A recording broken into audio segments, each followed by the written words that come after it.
So hello and welcome to the New Gig podcast. I'm your host, Glen Hodgson, and today I'm delighted to be joined by the Chief Operating Officer of GigAssembly, Camilla Westman. How are you doing, Camilla?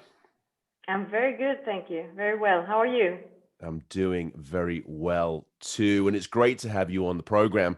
And I'd just like to begin by asking you a little bit about GigAssembly, which is a new organization, but also a little bit about your role and how things will be moving forward over the next few months.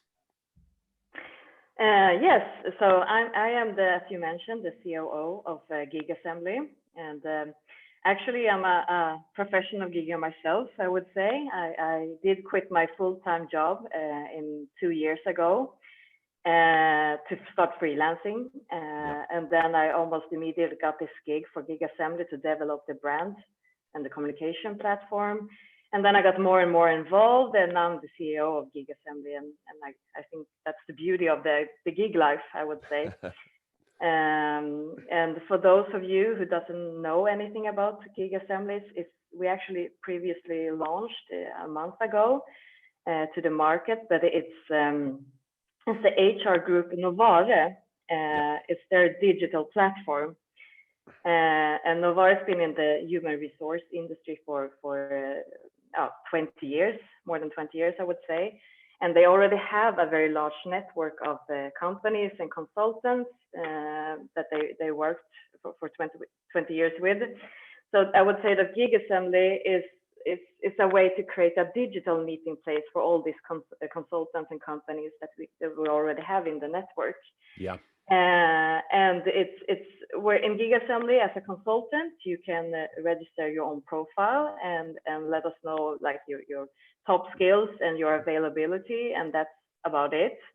And then it's the companies who will create accounts and be able to start searching for consultants with relevant skills and availability for your temporary assignment, your gig. Mm. And they will use the platform, search directly in the platform, and then also contact the giggers themselves and create the deal. So GigAssembly is not involved in the actual transactions. Once you found your match, we're out of it. We're more like creating this tool to find relevant skills, I would say. Yes, it's a matching service, and my question would be, why now? Why now to enter the platform economy? And is it sort of the timing in terms of technology, more familiarity with sort of remote working, more people choosing the platform and gig lifestyle that's moved you towards this decision? Yeah, I mean, it's obvious that this whole gig economy and platform economy is growing, and it's obvious that it's here to stay. Mm. And for Novare, as one of the leading HR groups, it's necessary to understand what happens on the labor market and adapt to the new changes. I mean, we can see some companies, all of them have different needs, and some of them they need faster and more efficient solutions to find competence, and with the GigAssembly we can streamline that recruiting process. And for those who already know, we know what we're looking for and we need it fast. Okay, then we have GigAssembly for you. And we can see that the new generation on the labor market, they have there's a growing group of consultants that prefer being consultant rather than to have a permanent employment, who wants more flexibility and to be able to decide or work remote or decide of what kind of task you take on, etc. Yeah. So for us, I would say, I mean, some people, they ask if we are actually competing with ourselves. We are competing with Novare's core business, and I would say it's both yes and no. But we need to cater to everyone's needs, and all companies, they have different needs and they have different level of digital maturity as well. So if we don't adapt to the changes that's going on the labor market, and this growing platform economy, we won't stay relevant in the future, and then there will be other actors competing with us instead. So. Yeah, no, It feels very natural to go in this direction.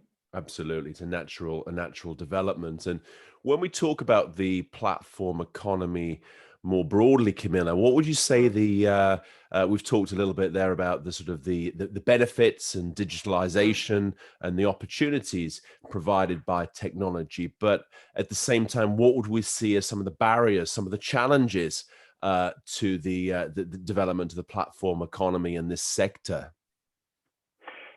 I would say for everything that is new, there's always challenges. We don't know how to tackle different situations, and I'm aware that there are some downsides with this platform economy, that it erodes the security that has been established on the Swedish labor market. And we're talking about also we are risking to create this second layer of working class that are left outside the security system, and that is a problem. Yeah. And I think that's very important. What you're doing also with the Plattformsföretagen, you're trying to see, okay, this is where the labor market is heading, and what can we do about it? How can we include also everyone who's in the platform economy outside the traditional permanent employment system? How can we create better, fair conditions for them and financial security for them as well?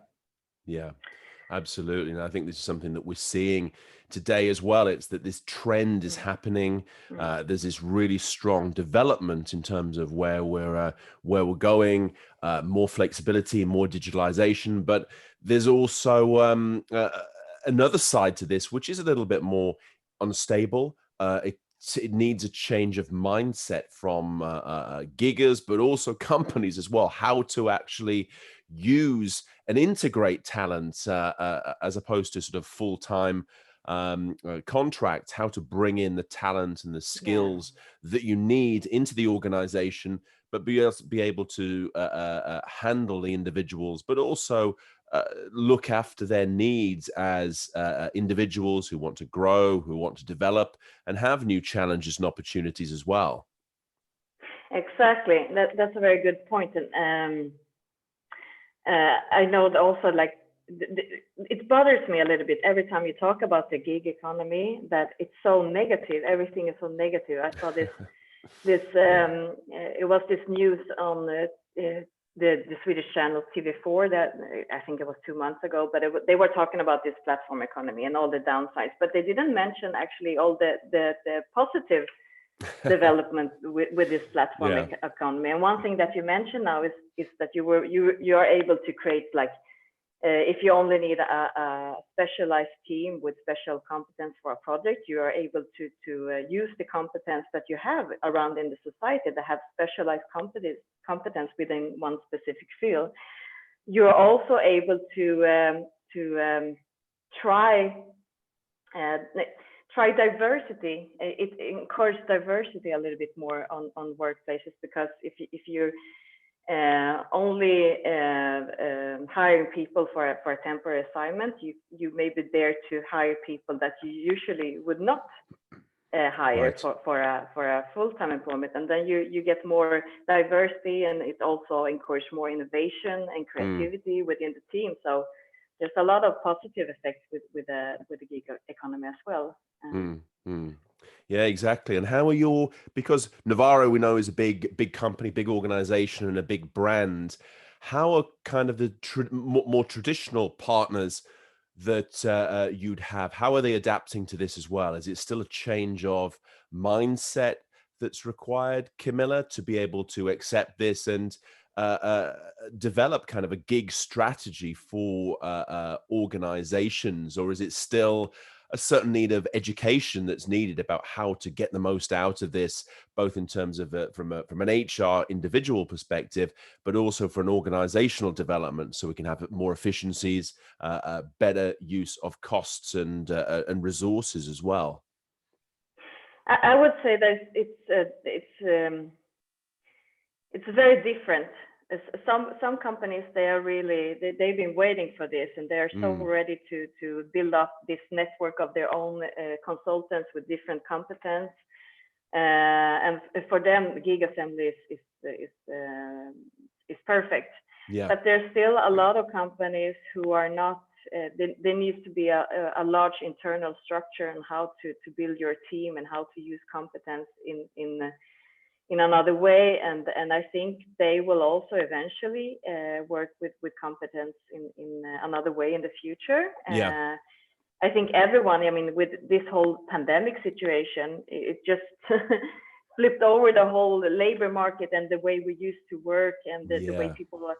We realize how we can use technology in another way. We realize how we can use competence in different ways, and how it's possible to work remote from home. That, like, it doesn't have to be the way it's always been. In Sweden, it's always been like you're supposed to have your full-time employment, you're supposed to work at the office, and you're supposed to do it like this, and you're supposed to hire people within this frame. And now I would say this pandemic situation, it actually shook us up a little bit, and we're able to think a little bit outside the box, and I think this will really speed up the shift that we are seeing on the labor market.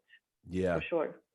Absolutely, and it's happening anyway. We might as well try and harness it and get ahead of this. And I think sort of using organizations and platforms like GigAssembly, I think it's probably going to be the big first step, is just to be able to get one or two people. When you see the impact and the value that people can bring in a new model, then I think people will be sold very, very quickly. But it's always the first one, which is always the most complicated and most challenging to get people to accept. So I think we're in a great place, a great position. It's just the start, as you were saying before there, Camilla. Yes, it is, and it opens up with all these platforms. It also opens up how to use competence from special competence for different gigs, but also it opens up the whole global market of talent. And we're not really there yet, because we're still in the structure that you hire people from your own country usually, and in the tech industry, we can definitely see that you hire competence from countries around the world, but in general, the labor market in Sweden is still very focused on Sweden. But I think now, when everyone speaks English and you have the digital platforms, we're going to see we're going to be able to use and collaborate all over the globe instead, in another way.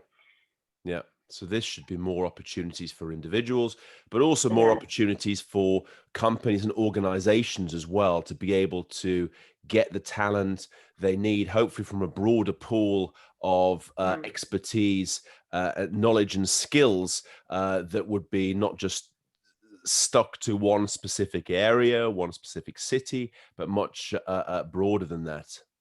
Yes, for sure. Excellent. And I think, like, what bothers me, what I mentioned before, that when you talk about the gig economy, it's often very negative. But we should not forget that there are also many giggers or consultants out there who actually choose this life, and this is their primary income. And when we talk about the gig economy and the platform economy, I would say, so I would rather hear the discussion. Okay, the labor market, it's shifting. The platform economy is growing. Like, number one, what are we doing about that? How can we create fair conditions and financial security for everyone who's involved in the platform economy? But also, how will this affect the society in large? It's another thing we should discuss. For example, today, the whole system, the society is built around having this permanent employment. Right. For example, if you're going to buy a house and you need to take a housing loan from the bank, it's all focused. Do you have a permanent employment, instead of looking at, okay, how much have you earned the last couple of years, or how much do you invoice per month? And it also, even if you're not buying a house, it's also it's important when you're renting house. Usually, the landlord, they want to see that you have a permanent employment and income, and we need to think outside the box. The society needs to adapt also to this shifting labor market. It's also, when it comes to the pension systems, it's better if you have a full-time employment, permanent employment, to be in the pension system, especially. I think it's tjänstepension. Is it called occupational pension? Yeah. Yes, tjänstepension in Swedish. So that's always a better solution than having like pension insurance for everyone who's employed. And how can we create better? Can we include everyone who's independent consultants also in this pension system in another way? And also, for example, another thing I was thinking about, you can, if you're an independent consultant, you can get a-kassa, unemployment insurance, yes, even if you're self-employed. But while you're on this unemployment insurance, you're not allowed to search for other gigs. You have to how do you say it? Shut down your business or your website, and only apply for potential permanent employment. So the society is not really following what's happening on the labor market. So we need to look at all these different aspects of the future labor market. Exactly. And I think that's a really interesting, Camilla, that's a great point that you bring up there, the way in which the society and the labor market is kind of focused on almost like a 1950s, 1960s model of the way that people should be employed and how they should be working. And this really needs to catch up, I think, from the public sector perspective, as you say. Absolutely. And also, I think it's a clear call there to the big four banks in Sweden. They need to actually evolve and be able to change their approach to financial services. If not, they will be missing out on not just 10% of the employment force today, but in a few years, we're talking 20, 30%. And that's probably not a sustainable model either in terms of being able to offer some financial services and attract customers from maybe a slightly different background, but something which is becoming the future of work. Yeah, for sure. And it's an important target group also for them to attract these customers. And a lot of them usually have very good economy, so it should be a win-win, I would say. Yeah, absolutely. And just in terms of the politicians today, what do the politicians need to be looking at? I think we've talked a little bit about the sort of the need to adapt, but also understand how the world of work is changing today, and to be able to adapt to this, Camilla. But is there any other issues that need to be thought about from a politician political perspective that needs to be taken into account too? And I think the whole discussion that we have about the labor market and how we build the society and the structure around the labor market and the full-time position, but also this whole discussion about how to the politicians are very focused on the traditional labor market. And I would say it all goes hand in hand, that we need to see that this new labor market is evolving, and we can't just tie everything around the full-time employment, I would say, and also to talk about the growing platform economy and look at the positive side effects of it, and not try to tame it or restrain it, I would say. Yeah. There's so many opportunities created by this. I think it was interesting the last week or so, the IT and Telekomföretagen, of course, they're changing their name, but coming out and actually showing that sort of the technology branch is actually bigger than the traditional industries in Sweden. So there's just the whole way that the world of work is changing, but also the structure of the economy is changing, has changed, and continues to change over time. So hopefully catching up reality will be an important part of this, Camilla. Yeah, for sure, for sure. And I think we're not really there yet. Mm, And I mean, we can see all around the globe, there's a lot of surveys that's been done, and some people say that, I think it was a McKinsey report, was 80% of the workforce we will be take on temporary gig assignments yeah, yeah. in 2030. And I don't know, like it's a matter of definition, Mm, but we definitely can see that it's growing, and we also, I remember I used to live in the US a couple of years ago, right. and I remember that I had a lot of friends that were working. They were all independent consultants doing Yeah, gigs, and for one was real estate agent, content writing, and selling crystals in the same box. And I remember yeah, coming from Sweden. This was only 10 years ago, but I remember I think this is so weird. Why don't they should have a full-time position? They should have a permanent job. But like, how can I help them? Why are they yeah. struggling so much? And then I realized, okay, this is actually, it's happening here. This is how the labor market is going to look like in the Mm, future. And we're also going to see this in Sweden, but we are not really there yet in Sweden. mm, mm. I think so. I think it's going to take a little bit of time, but I think that Yeah. once this starts moving, I think it'll go quite quickly as well, Camilla, in terms of the adaption.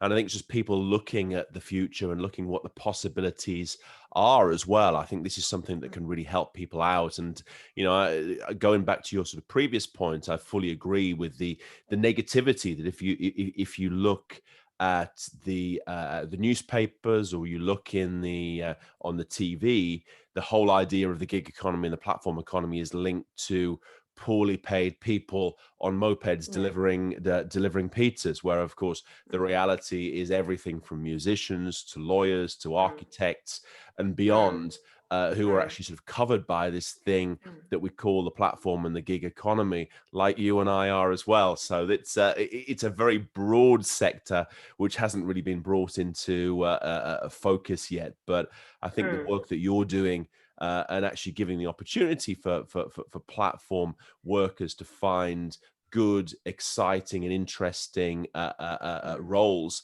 which also meets the needs of the employers and the companies as well, has got to be a great thing. So really happy for the launch of your platform. Thank you so much. Thank you. It's I think, I mean, this whole development, it will definitely boost creativity and innovation, and I wish that also the politicians would discuss how we can use this development and to boost Yeah. our own national innovation force. Yes. Yeah, absolutely. Well, keep up the good work and congratulations on the launch again, Camilla. And we look forward to revisiting the topic, speaking again, and you can talk about the latest developments in this front. So, Camilla, until then, thank you very much indeed for your time. Thank you so much. Thank you, and good work with the platforms for Företagen. Thank you. Have a good day. Bye bye. Thanks now.